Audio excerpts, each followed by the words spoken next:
কোরআন দিয়ে দুনিয়া চলবে, এই কোরআন দিয়ে রাষ্ট্র চলবে, এই কোরআন দিয়ে আদালত চলবে, এই কোরআন দিয়ে পার্লামেন্ট চলবে, এই কোরআন দিয়ে সেনাবাহিনী চলবে, এই কোরআন দিয়ে শিক্ষা প্রতিষ্ঠান চলবে।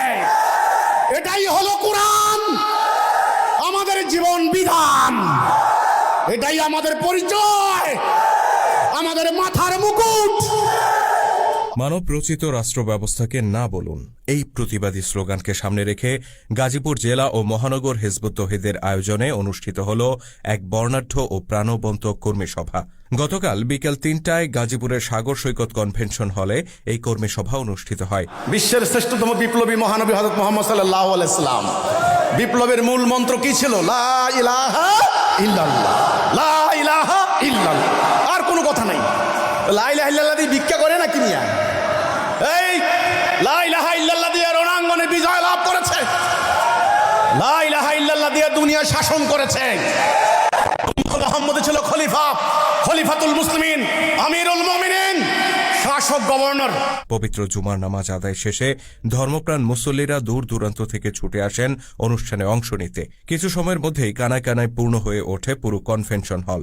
আগত কর্মীরা গভীর মনোযোগে এ সময় অতিথিদের বক্তব্য শ্রবণ করেন। হিজবুত তৌহিদের গাজীপুর ও উত্তরা অঞ্চলের সভাপতি শহীদুল ইসলামের সভাপতিত্বে অনুষ্ঠানে প্রধান অতিথি হিসেবে উপস্থিত ছিলেন সন্ত্রাস, জঙ্গিবাদ ও সাম্প্রদায়িকতা বিরোধী সোসাইটির চেয়ারম্যান এবং হিজবুত তৌহিদের শীর্ষ নেতা ইমাম হোসেন মোহাম্মদ সেলিম। তো আমি মুহতারাম ইসলামী দলের নেতাদেরকে বলতে চাই, আপনারা যদি পারেন তাওহীদের উপরে ঐক্যবদ্ধ হন।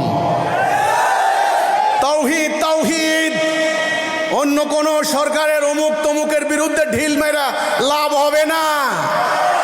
তাওহীদ, রাসূলুল্লাহ যে ঐক্য করেছেন তাওহীদের উপরে ঐক্যবদ্ধ করেন, আল্লাহর দেওয়া কর্মসূচি অনুসরণ করেন, তবে ইসলাম প্রতিষ্ঠার স্বপ্ন দেখেন, না হলে স্বপ্ন দুঃস্বপ্নই থেকে যাবে। প্রধান অতিথি তার বক্তব্যে বলেন, আমরা যদি মানব রচিত রাষ্ট্র ব্যবস্থা বর্জন না করি তবে সমাজে শান্তি কখনোই প্রতিষ্ঠিত হবে না। গণতন্ত্র আমাদেরকে মুক্তি দিতে পারবে না। আমাদের উচিত ব্যক্তিগত জীবন থেকে শুরু করে রাষ্ট্রীয় পর্যায় পর্যন্ত প্রত্যেকটি জায়গায় আল্লাহর হুকুম প্রতিষ্ঠিত করা। তবেই সমাজে শান্তি প্রতিষ্ঠিত হবে, মানুষ দরজা খোলা রেখে ঘুমোতে পারবে। এ সময় প্রধান অতিথি সবাইকে ঐক্যবদ্ধভাবে আল্লাহর হুকুম প্রতিষ্ঠার সংগ্রামে সামিল হওয়ার আহ্বান জানান। যদি তোমরা সারা জীবন এই সূত্র মনে রাখতে পারো, আমরা এক, জাতি এক, আল্লাহ এক, রাসূল এক, কাবা এক, আমাদের নেতা হবেন একজন, আমাদের কিতাব একটা, আমরা আল্লাহর আনুগত্য করব, ততদিন তোমরা দুনিয়াতে হবে বিজয়ী জাতি। ইন্নাদ দীনা ইনদাল্লাহিল ইসলাম। দিন কিন্তু দুই প্রকার। কয় প্রকার? আল্লাহ দেওয়া, মানুষের তৈরি করা। আমরা কোনটা মানব? মানা উচিত কোনটা? বাস্তবে এখন কোনটা মানি? মানুষের তৈরি। মুসলমান থাকি আমরা? আপনারা বলুন তো দেখি, থাকি না?